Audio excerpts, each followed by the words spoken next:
What's up, Eagles Nation? This is Bry with Eagles Real Talk. Thank you for joining me today. It is the morning after another victory, our 9th of the season. The Eagles are flying high. We're 9-1. We just coming off a victory against the Colts, Nick Sirianni's old team, and we came out with the victory. Yeah, it was ugly. You know, some games are going to be like that, and I think people forgot about how ugly the NFL can get. And those dubs, they don't come easy, man. Just because we've been playing so well, it doesn't mean these dubs are going to come, week after week. We really got to work for them. And yesterday, on the road, in the Dome, in Indianapolis, we came through. Barely, but we came through. Let's get straight into the game. But before we do, if you're new, hit that subscribe button, fly with me and ERT the rest of the season and beyond.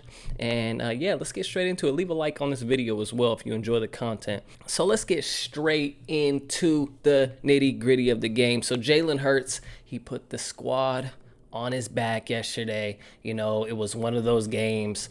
We just didn't look the same, obviously. The first half, we had 3 points. We had a couple turnovers. It was just one of those games where it just wasn't really going our way.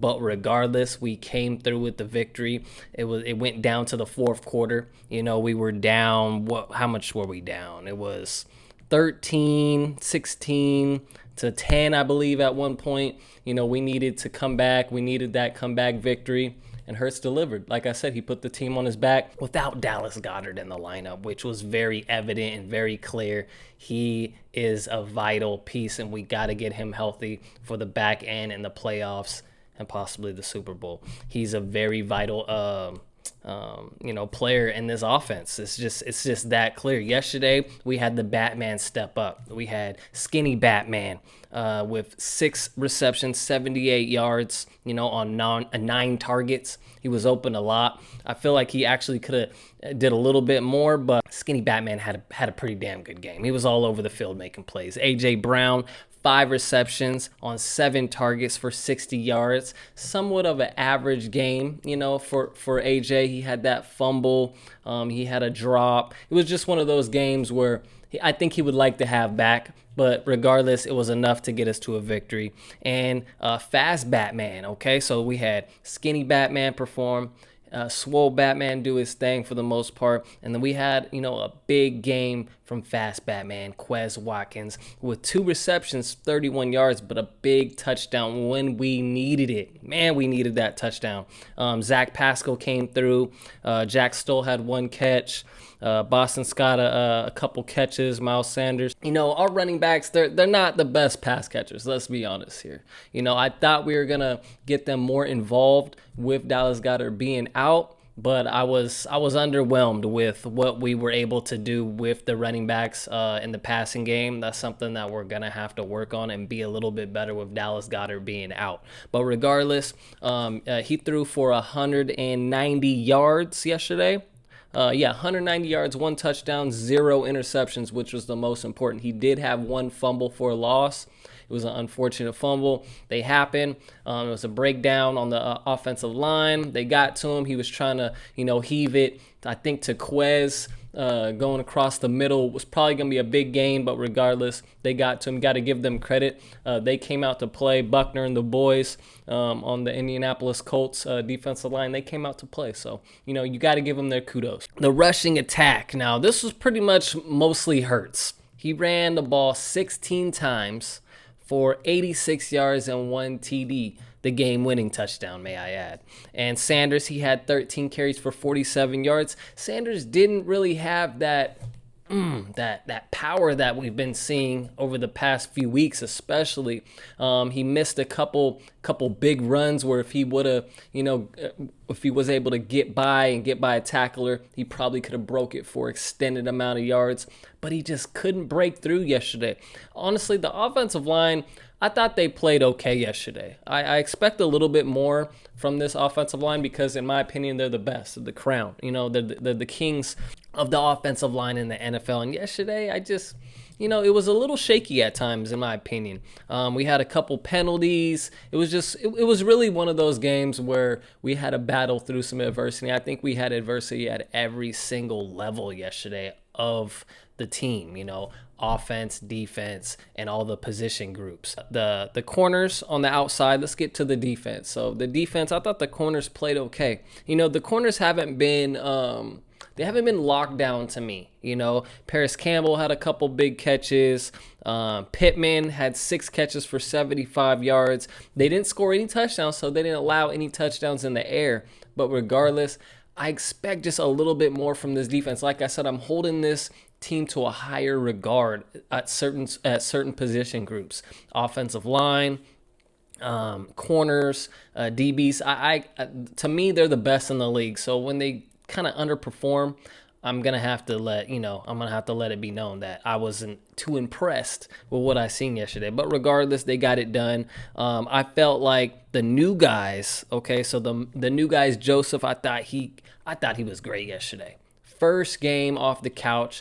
Obviously, he's not completely off the couch. He's been working out, but I thought he came to play yesterday. His first game, he had a big sack. Him and Sue, they had a half sack each.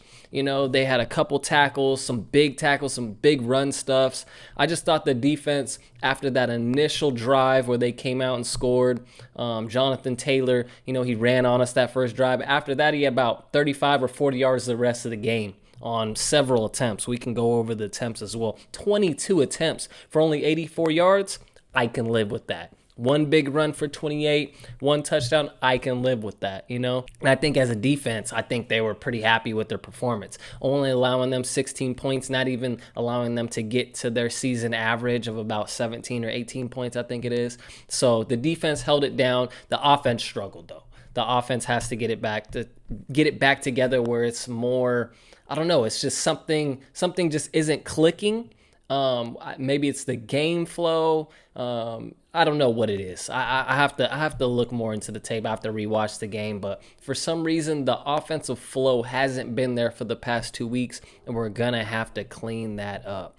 But besides that, I thought we had a really, really great game. It was not every game we're gonna have 30 points. Yeah, my prediction was like 33 or 34 to 17. And the defense held their side of the bargain, but the offense didn't. So we'll see how we do against the Green Bay Packers at the crib this week in Philadelphia.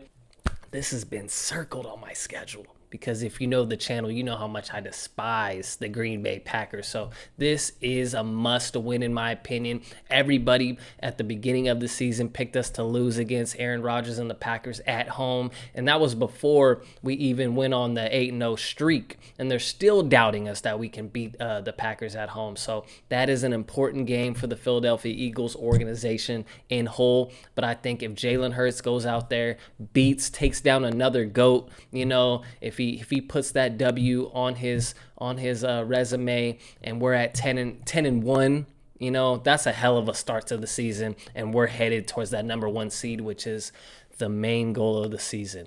The regular season, to get that number 1 seed, to get that first round bye, and those 2 home games at home. We're almost there. So with that said, make sure to hit that subscribe button. We're going to come back tomorrow, talk more about the game. I'm going to watch the game one more time, kind of break down some film a little bit and see where, we need to truly improve, where we need to, maybe add something.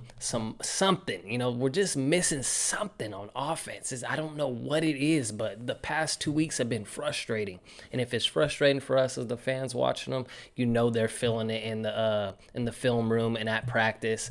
I feel like Nick Sirianni, it was an emotional win for him. Obviously, Frank Wright was his homie, and they fired him. They also, allowed him, to come to Philly. So it was just a lot of emotions going into the game. But regardless, the Eagles took care of business. We're 9-1. Fly, Eagles, fly. Like I said, if you're new to the channel, hit that subscribe button. Get down with ERT, and I'll catch you on the next video. Bry, Eagles Real Talk out.